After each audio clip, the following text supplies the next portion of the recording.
ఇలా కాంగ్రెస్ ప్రభుత్వం అధికారానికి వచ్చింది మీరు సంతోషపడాలి.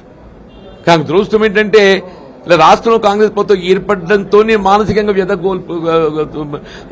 లోనైనా అని చెప్పి అంటున్నాను. అటు ప్రజలకు ఇచ్చిన వాగ్దానాలను నెరవేర్చలేకపోవడమే కానీ, ప్రజల్లో ఒక అసంతృప్తి వ్యతిరేకత ఏర్పడడం కానీ, ఇలా కార్యకర్తల్లో నైరాశ్యం నిస్పృహ. అసలు ఎన్నికలు చెప్పింది ఏంది, నువ్వు చేస్తున్నది ఏంది? ఎన్నికల మీద రైతాంగం సంక్షేమం గురించి మేం పేర్కొంటే నువ్వు చేస్తుంది హైదరాబాద్కు వచ్చిందా?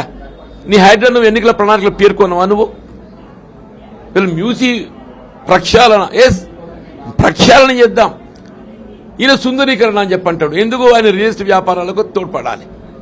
ఇవన్నింటి ఏదైతుందో మరి నేను కెనాట్ అడ్జస్ట్, ఆయనతో ఏదైతుందో నేను కొనసాగలేకపోయినా, నేను ఒక విధంగా నేనే కాదు నా సహచరులు అందరం ఎవరం కూడా ఏదైతుందో కాంగ్రెస్ పార్టీ అధికారానికి వచ్చి కూడా మేము ఇవాళ నిరాశ నిస్పృహలో లోన్ కావటము కొంత బాధాకరము. అయినప్పటికీ ఏదైతుందో విధిలేని పరిస్థితుల్లో పార్టీ వదులుకోవటము. మన 25th మార్చ్ వీళ్ళ ప్రజాభిష్టం మేరకు వీళ్ళ కేసీఆర్ గారు ఏదైతుందో పెద్ద మనసుతోనే, మేము గతం లోపల ఏదైతుందో ప్రజా జీవితంలో రాజకీయంగా భిన్నాభిప్రాయాలు కలిగి ఉన్నాం.